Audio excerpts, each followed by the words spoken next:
तो मेरा baby almost 8-9 months का था तब मैंने ये डिसीजन लिया था। फिर मैंने अपने पेरेंट्स को बुलाया, बैंगलोर में रहती थी तब मैं तब।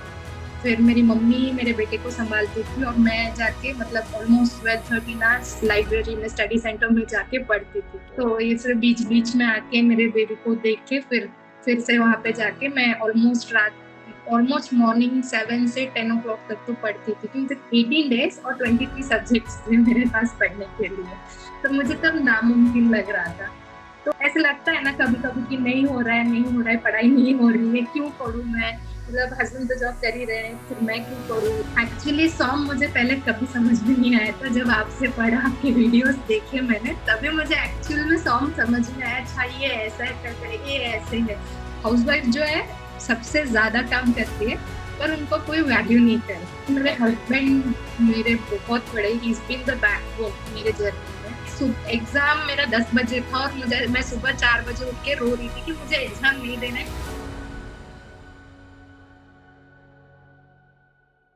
Hello friends, welcome to game. So दोस्तों, आज अचीवर शो में हमारे साथ बैठी हैं पूजा हुंजी, जो आज असिस्टेंट इंजीनियर की पोस्ट पे काम कर रही हैं और अपने स्ट्रगल से, अपनी मेहनत से उन्होंने ये मुकाम हासिल किया है।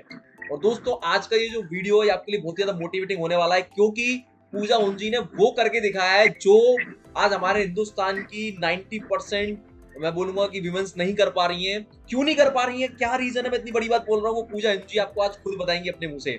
तो पूजा हुंजी, वेलकम इन दिस शो। कैसी है मैडम? मैं ठीक हूँ सर, आप कैसे हो? एकदम बढ़िया। सो पूजा, आपको सुनने बहुत सारे लोग आए हमारे चैनल पे आज, क्योंकि आपने हाँ, वो मुकाम हासिल किया है जो जनरली इस एज में आके, इस प्रेशर में आके, इस कंडीशन में आके लोग नहीं अचीव कर पाते हैं। So I am proud of you first of all, क्योंकि आप मेरी थैंक यू स्टूडेंट सो भी रही हो। आपने मेरे मच। काफी सारे लेक्चर्स अटेंड किए हैं। तो मैं बहुत प्राउड करता हूँ आप जैसे बच्चों पे जो आज इतने बड़े मुकाम पे पहुंचे हैं, और वो भी इस स्ट्रगल के साथ। तो दोस्तों, क्या है इनका स्ट्रगल, ये खुद बताएंगी अपने मुंह से। तो पूजा हुंजी, स्टार्ट करते हैं एक छोटे से इंट्रोडक्शन से। सबसे पहले बताइए आप कहाँ से हो, कहाँ कब बीटेक किया था, कब क्या किया था, वो सारा छोटा छोटा अपने बारे में थोड़ा सा बताइए। Sure, sir. I'm पूजा। तो मैं बीदर की हूँ, बीदर कर्नाटका को बिलोंग करती हूँ और मेरी शादी बಳ್ಳारी में हुआ है, कर्नाटका में। तो मैंने अपना इंजीनियरिंग 2012 में कंप्लीट किया था और तुरंत मेरी शादी हो गई थी। इंजीनियरिंग कंप्लीट होते ही मेरी शादी हो गई थी। तो उसके बाद मैंने सिविल इंजीनियरिंग ही किया था, लेकिन मेरे हस्बैंड सॉफ्टवेयर इंजीनियर है, तो मैंने वो चकाचौंध देख लिया था, मतलब कॉर्पोरेट जॉब कैसे होते हैं, ऐसा होता है ऐसा होता है। फिर मैंने सॉफ्टवेयर कोर्स किया और फिर मैं आईटी में जॉब कर रही थी। तो बहुत ज़्यादा हेक्टिक शेड्यूल हो रहा था वहाँ पे। फिर मेरी प्रेगनेंसी में मुझे बेड रेस्ट बोल दिया था, तो इसीलिए मैंने वहाँ पे रिजाइन कर दिया। फिर मेरे मतलब बेबी होने के बाद थोड़ा बहुत सोचने के बाद अभी मुझे लगा कि मुझे फैमिली लाइफ और ये जॉब वर्किंग लाइफ सब बैलेंस करना है, जो आईटी में नहीं हो पाएगा मुझसे। तो इसलिए I started preparing for government exams, मतलब सिविल इंजीनियरिंग किया था तो उसका कुछ फायदा हो जाए, इसीलिए मैं एग्जाम्स के लिए प्रिपेयर करना शुरू किया था। तो मेरा बेबी ऑलमोस्ट 8-9 मंथ्स का था तब मैंने ये डिसीजन लिया था। फिर मैंने अपने पेरेंट्स को बुलाया, बैंगलोर में रहती थी तब मैं तब। फिर मेरी मम्मी मेरे बेटे को संभालती थी और मैं जाके मतलब ऑलमोस्ट 12-13 आवर्स लाइब्रेरी में स्टडी सेंटर में जाके पढ़ती थी, क्योंकि थोड़ा डिस्टर्बेंस होता था घर पे वहाँ पे।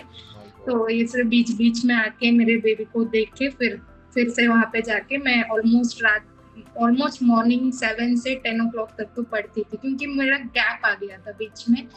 फिर आईटी से फिर से सिविल इंजीनियरिंग के सारे सब्जेक्ट्स पढ़ के फिर से याद करना, वो सब थोड़ा डिफिकल्ट लग रहा था मुझे। तो इसीलिए वहाँ पे पढ़ाई किया। फिर फर्स्ट एग्जाम दिया था मैंने बैंगलोर वाटर सप्लाई बोर्ड का, वहाँ पे मेरा सिलेक्शन हो गया था।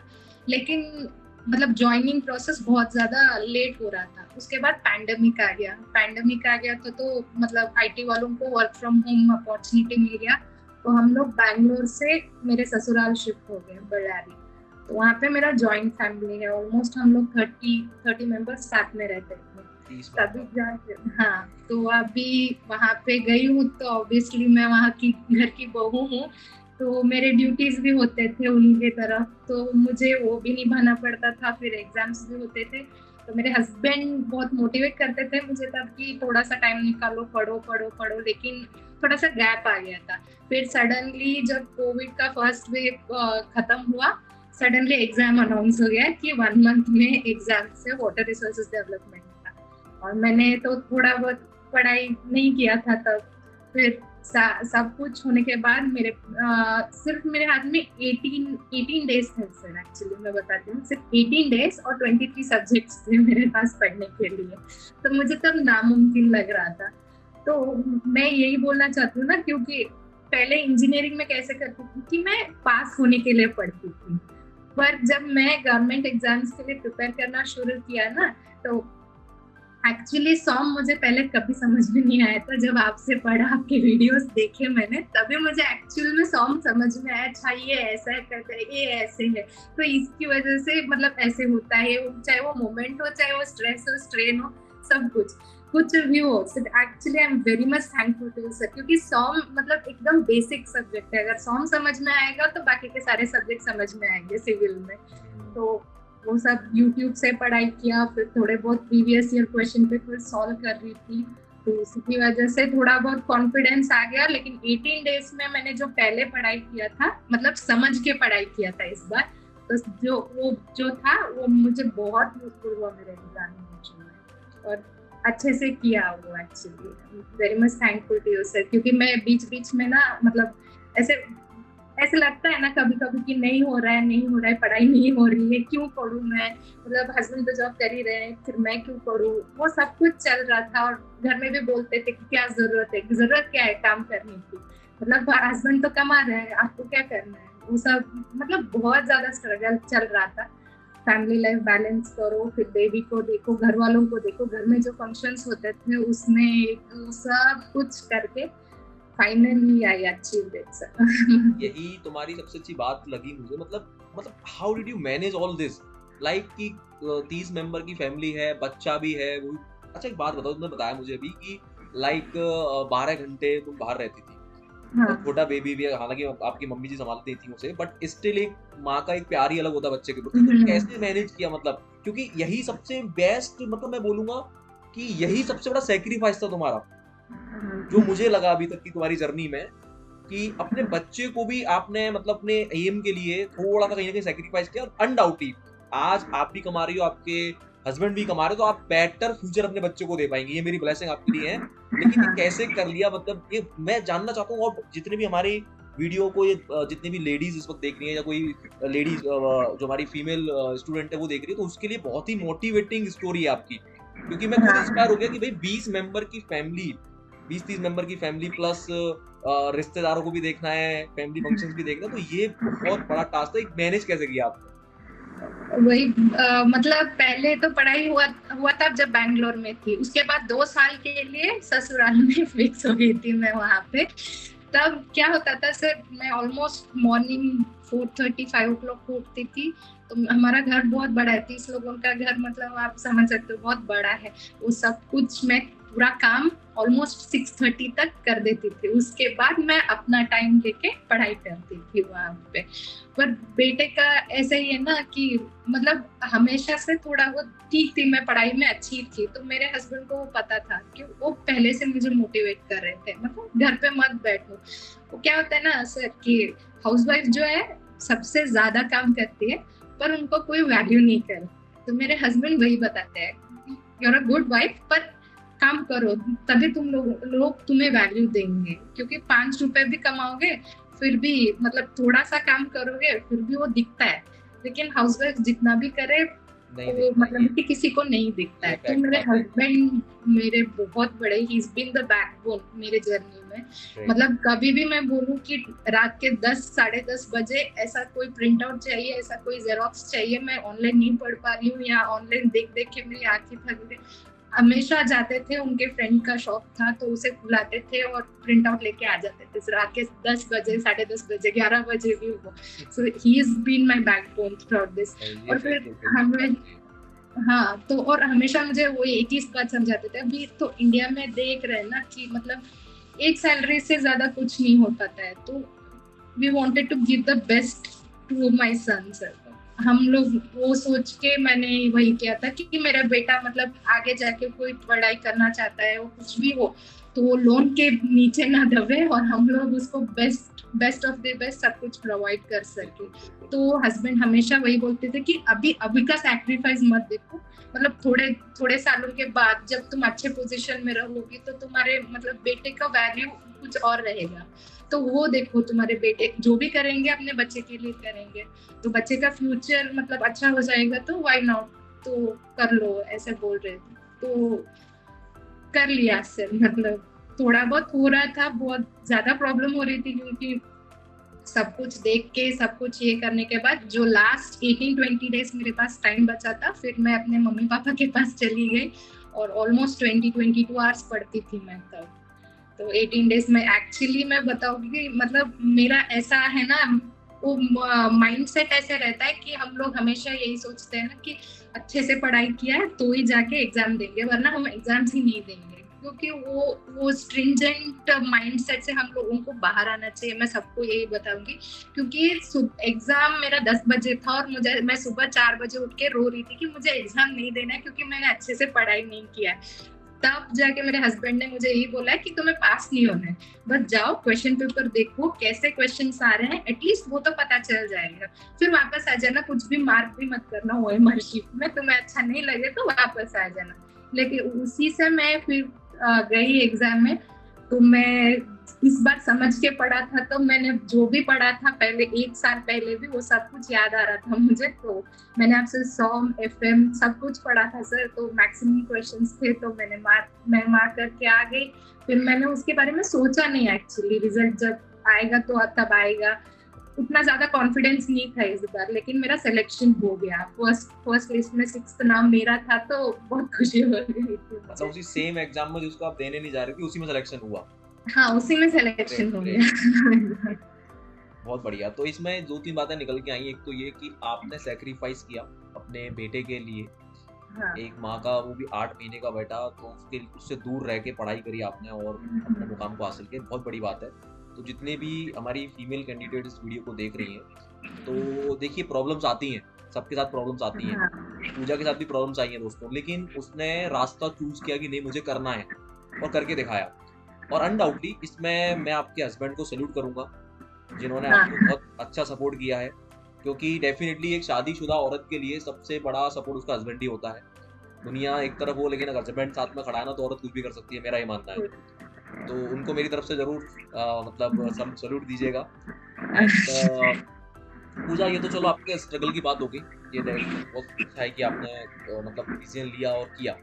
अब थोड़ा सा हमारे जो व्यूअर्स हैं अभी वो जानना चाहते हैं कि अभी आप असिस्टेंट इंजीनियर की पोस्ट पर हो KPSC के अंदर, है ना, KPSC के through, Karnataka public service commission के थ्रू आप सेलेक्ट हुई हो। क्या जॉब रेस्पॉन्सिबिलिटीज हैं, क्या वर्किंग एनवायरनमेंट है, कैसा आपको वहाँ पर लग रहा है, थोड़ा सा वो बताइए। अभी मैं प्रेजेंटली पोस्टेड हूँ तुंगाभद्रा बोर्ड में एज अ सेक्शन ऑफिसर, जो मेरे हस्बैंड का गांव है, तो वहाँ पे जो कैनाल जाता है, तो 15 किलोमीटर का स्ट्रेच मेरे अंडर में है यहाँ पे। तो इनिशियली मैं कहीं और पोस्टेड थी, बैंगलोर में CE ऑफिस में थी, तो मुझे उतना ऑफिस का एनवायरनमेंट मुझे कुछ चैलेंजिंग चाहिए था जॉब, तो इसलिए मैंने चेंज कर लिया और फिर मेरा पोस्टिंग भी आ गया तुंगाभद्रा बोर्ड में। और यहाँ पे तुंगाभद्रा बोर्ड के जो ऑनरेबल सेक्रेटरी सर हैं, तो उनको मैंने पहले से ही उनको बोल दिया था कि आप मुझे सब डिविजन देना, साइट वर्क देना मुझे, तो मैं अच्छे से कर पाऊंगी।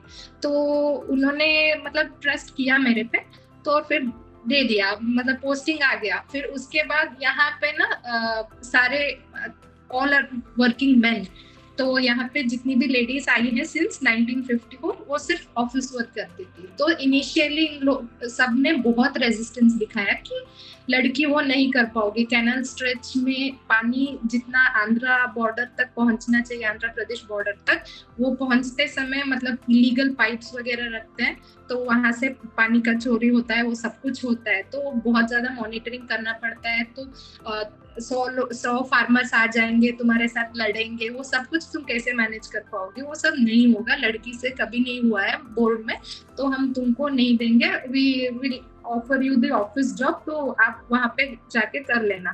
तो 3-4 दिन तक तो उन लोगों ने मुझे ज्वाइन भी नहीं होने दिया, सारे लोग एक के बाद एक वही बोल रहे थे। फिर मैंने फाइट किया, फिर मैंने उनको बोला कि आप एक सीजन मुझे करने के लिए दो, चांस दो, अगर you don't find it satisfactory, तब आप मुझे ऑफिस जॉब के लिए पोस्टिंग दे देना, लेकिन एक चांस तो देकर देखिए। तो उसके बाद हाफ हार्टेडली सब लोगों ने मतलब मान लिया, ठीक है। और मेरे सामने सिर्फ एक ही चीज था सर, क्योंकि वो एक एग्जाम्पल सेट तो हो गई थी मैं। तो एक चीज ये होता था कि वो सारे लोग बोलते थे अगर मैं नहीं कर पाती तो वो लोग बोलते थे, हमने उसको बहुत समझाया फिर भी उसने बोला साइड जॉब चाहिए, लेकिन वो नहीं कर पाए।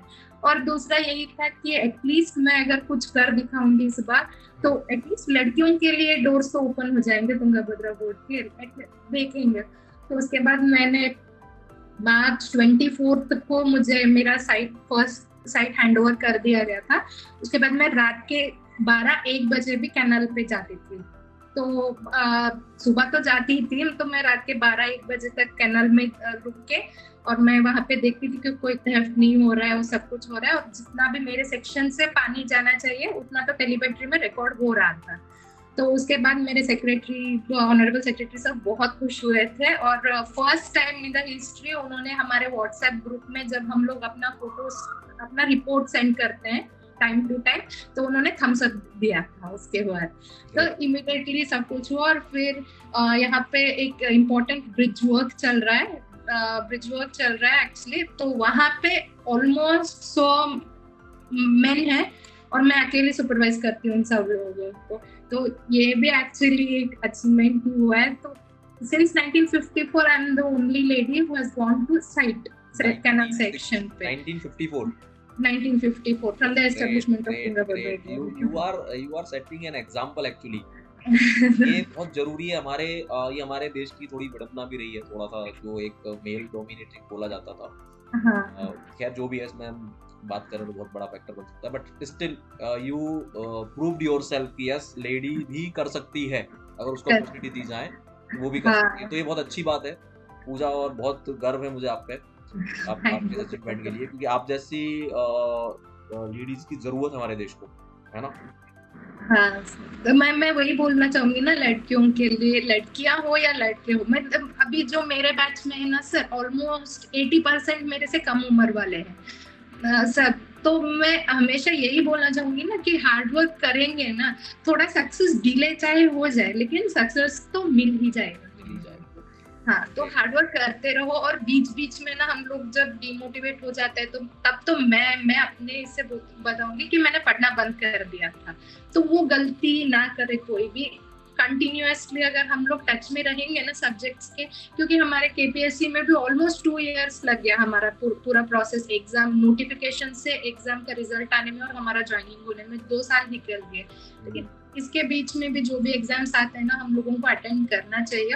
और रोज अगर हम लोग टच में रहेंगे सब्जेक्ट्स के, तो it is not that difficult sir, हम लोग कर पाएंगे। हाँ, कर सकते हैं। मैंने किया है तो ऑलमोस्ट कोई भी कर सकता है, क्योंकि सबके पास तो टाइम है।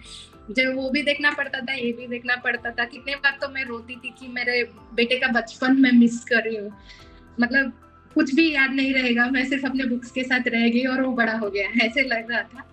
But it's okay, it's worth it actually worth it definitely, क्योंकि आपने वो कर दिखाया है जो मतलब बहुत लोग नहीं कर पाते, और इसी को सैक्रिफाइस एक्चुअली बोलते हैं। कि क्योंकि आपने अपने बच्चे के लिए ही किया है, देखा जाए तो ना, आगे चल के उसकी माँ जब बड़ी पोजीशन पे होगी तो उसको भी लगेगा कि यार मुझे भी कुछ करना लाइफ, तो दैट इज वेरी गुड। तो आपने एग्जाम्पल तो सेट कर ही दिया है। तो जो लोग, मैं आपके ब्याह पे बोलना चाहूंगा पूजा बच्चों से, भैया देखो, इस बंदी ने शादीशुदा होते हुए 20-30 मेंबर की फैमिली होते हुए, छोटा बच्चा होते हुए अचीव किया है। तो आप लोग कहाँ लाई कर रहे हो? चेक करो अपने आप को, कि रोना बंद कर दो कि मेरे घर में तो ये प्रॉब्लम, मेरे घर में तो प्रॉब्लम। उससे पूछो, ससुराल भी जाना है, रिश्तेदारी भी निभानी है, शादी में भी जाना है, 4 काम कर रहे हैं। तो आप लोग ना प्रॉब्लम्स ढूंढते हो, प्रॉब्लम्स सबके साथ है। सॉल्यूशन की तरफ जब देखोगे ना, तब आपको रास्ता मिलेगा, जरूर मिलेगा। तो पूजा, कुछ और मोटिवेटिंग बात जो तुम अपने जूनियर्स को जो वीडियो देख रहे हैं अभी को बताना चाहोगी? क्योंकि और क्या एग्जाम में क्या उनको ध्यान रखना है अगर वो असिस्टेंट इंजीनियर के एग्जाम की तैयारी कर रहा है, चाहे वो किसी भी स्टेट से, क्योंकि हर स्टेट में इस तरह के एग्जाम होते हैं। तो आपका क्या सजेशन है उन एस्पिरेंट्स के लिए? हाँ सर, एक्चुअली मतलब असिस्टेंट हमारे केपीएससी में ऐसा होता है ना कि जनरल स्टडीज का पेपर भी होता है और टेक्निकल पेपर भी होता है, और हम लोग सारे सिविल इंजीनियर्स होते हैं वहाँ पे, तो टेक्निकली हम लोग तो अच्छे होते ही हैं। पर टर्निंग पॉइंट मतलब टेक्निकल में भी बहुत ज्यादा इम्पोर्टेंट है, पर टर्निंग पॉइंट वहाँ आता है कि जनरल स्टडीज में जो अच्छा करेगा वो मतलब आगे निकल जाएगा थोड़ा बहुत, क्योंकि जनरल स्टडीज का पेपर थोड़ा बहुत डिसीजन मेकिंग रहता है वहाँ पे, तो थोड़ा बहुत बैलेंस करके पढ़ेंगे तो हो जाएगा। और प्रीवियस ईयर्स क्वेश्चंस गेट के हो चाहे आईएएस के हो या हमारे स्टेट के जितने भी एग्जाम्स प्रीवियस ईयर के एग्जाम्स हुए, वो क्वेश्चन सॉल्व करने से हमारा कॉन्फिडेंस बहुत ज्यादा बढ़ता है, क्योंकि हम सिर्फ ऐसे ही मतलब पढ़ते जाएंगे तो हम लोग अपने आप को एनालाइज कैसे करेंगे, जब क्वेश्चन सॉल्व करेंगे तभी तो एनालाइज कर पाएंगे। और फिर एक्चुअली थियोरेटिकल बुक्स पढ़ने से अच्छा है, मैं चाहती हूँ कि मतलब वीडियोस देख ले, जैसे आपने सॉम के सीरीज सब कुछ किए थे वैसे देखेंगे ना तो हम लोगों को थोड़ा बहुत इजी हो जाएगा। पहले वीडियोस देखो, उसके बाद अगर बुक पढ़ोगे ना तो मतलब रिलेट कर पाएंगे और फिर क्वेश्चन सॉल्व कर दो, तो इसके कॉन्फिडेंस बहुत ज्यादा बढ़ जाएगा। यही बताना चलो। फिर टच में रहो सब्जेक्ट्स के, एग्जाम नहीं है कोई भी, फिर भी कंटिन्यूअसली एटलीस्ट 1 या 2 घंटा निकाल के पढ़ लेंगे ना तो बहुत अच्छे से ये एग्जाम नहीं हुआ तो दूसरा एग्जाम तो हो ही जाएगा। नहीं, ये बिल्कुल जरूरी है। बच्चे फॉर एग्जांपल गेट की तैयारी करते हैं, गेट नहीं निकला तो फिर छोड़ देते हैं कि चलो कोई एक वैकेंसी आएगी तब तैयारी करेंगे, तो ये बहुत गलत हैबिट है। पूजा जैसा कि बता रही है आपको समझना होगा सभी लोगों को कि कंसिस्टेंसी बहुत इंपॉर्टेंट फैक्टर है। आपका कोई एग्जाम अगर एक नहीं निकल रहा तो आप कंसिस्टेंट रहिए, दूसरा निकलेगा, दूसरा तीसरा निकलेगा, कहीं ना कहीं आप जरूर सेलेक्ट हो जाएंगे। तो पूजा अगर नहीं भी निकला ना सर तो हम लोग अपने फ्यूचर में ना अपने बच्चों को तो एटलीस्ट पढ़ा पाएंगे हम लोग, तो अपने हमारे पास इतना नॉलेज तो आ जाएगा, तो वेस्ट तो नहीं जाएगा हमारा हाथ। बिल्कुल सही बात है, आपके एफर्ट्स कभी वेस्ट नहीं जाते, तो फैक्ट है। आपकी जो नॉलेज है कभी वेस्ट नहीं होगी, ये तो फैक्ट है। हाँ। तो पूजा फाइनली कैसा मतलब फील हो रहा है वहाँ पे आपको, मतलब मजा आ रहा है कुछ जॉब में? हाँ, मुझे तो बहुत मजा आ रहा है, क्योंकि मतलब इतने सारे मैं अकेली जाके वहाँ पे सब कुछ कर रही हूँ अभी तो, और मेरे हायर ऑफिशियल्स भी अभी बहुत ज्यादा सपोर्टिव हो गए हैं और मुझे एक्चुअली मेरे हार्डवर्क को रिकॉग्नाइज किया उन्होंने, तो मुझे तुंगाभद्रा बोर्ड के बारे में बहुत ज्यादा अच्छा लगा। अभी जब पावर मिलता है ना सर तो हम लोग और चाहते हैं कि और बड़े पोजीशन के एग्जाम्स लिखे, तो हमारे केपीएससी में कर्नाटका में अभी असिस्टेंट एग्जीक्यूटिव इंजीनियर के एग्जाम्स आने वाले हैं, तो अभी मैं फिर से पढ़ाई शुरू करने वाली हूँ उसके लिए, मतलब एक प्रमोशन से जल्दी मतलब वो पोस्ट मिल जाएगा ना तो अच्छा हो जाएगा, तो इसलिए मैं आपको रिक्वेस्ट कर रही थी कि स्ट्रक्चरल एनालिसिस भी पढ़ा दो सर हम सिविल वालों को। चैनल ज्वाइन कर दो, सिविल भी स्टार्ट होने वाला है। हाँ सर, मैंने तो मेरे सारे कजिन्स, मेरे सारे जूनियर्स जो भी अभी मुझे आते हैं तो मैंने आपका मतलब नाम बता दिया है, सर से पढ़ो, सॉम और फ्लूइड मैकेनिक्स पढ़ लोगे तो कभी नहीं भूलोगे। Thank you so much. हाँ। तो पूजा बहुत अच्छा लगा आपने समय निकाला, क्योंकि अब तो वही अधिकारी बन गई हो। आपके लिए कुछ भी एक्चुअली मेजर पार्ट ऑफ मेरे success I owe it to sir actually. आपके मोटिवेशनल वीडियोस देखती थी, सब कुछ करती थी, तो मेरा तो बहुत छोटा सा रोल है, मेहनत तो सारी आपकी, आपका स्ट्रगल है, आपका सैक्रिफाइस सारा है ना। मैं तो एक टीचर हूँ, मैं तो बस रास्ता दिखा सकता हूँ, उस पर चलना जिसको आ गया बस वही सक्सेस हो। तो काफी सारी दोस्तों, मैं उम्मीद करता हूँ कि आप लोगों को बातें समझ में आई होंगी पूजा ने जो बताई हैं कि कंसिस्टेंसी बहुत इंपॉर्टेंट है, सैक्रिफाइस बहुत इंपॉर्टेंट है, और दूसरा प्रॉब्लम ढूंढोगे तो प्रॉब्लम मिलेगी, सॉल्यूशन ढूंढोगे सॉल्यूशन मिलेगा। प्रॉब्लम उसके रास्ते में तमाम आई, बट उसने बिल्कुल भी, और मैं तो बोल रहा हूँ इतनी प्रॉब्लम हम लोगों के साथ आ जाए ना, जैसे कि भाई घर में 50 मेंबर की फैमिली, 20 मेंबर की फैमिली भी है और सारे रिश्ते भी निभाने हैं, बच्चा भी देखना, तो नहीं कर पाते लोग, बट तुमने बहुत बड़ा मुकाम पूजा हासिल किया है और I am really proud of you. Thank you so much sir. तो all the very best Pooja for your future endeavours, और जब भी आगे एग्जीक्यूटिव इंजीनियर बन जाओ तो मुझे मैसेज जरूर करना, ठीक है? And thank you for joining this session and motivating our learners. Okay. Thank you so much, sir. So thank you so much for giving me this chance actually. बिल्कुल पूजा। So all the very best. Thank you so much. तो दोस्तों, बाकी जिन लोगों को बेटा video अच्छा लगा है काइंडली लाइक, शेयर और कमेंट करके जरूर बताइएगा, और आप लोगों से भी मैं गुजारिश करूंगा कि आप लोग भी जल्दी से इसी तरह से सक्सेस हो जाओ लाइफ में, और आपका भी वीडियो मैं यहाँ पर रिकॉर्ड कर रहा हूँ, ठीक है दोस्तों? तो चलिए, थैंक यू सो मच, मिलते हैं नेक्स्ट वीडियो में, तब तक के लिए जय हिंद, जय भारत। Thank you everyone.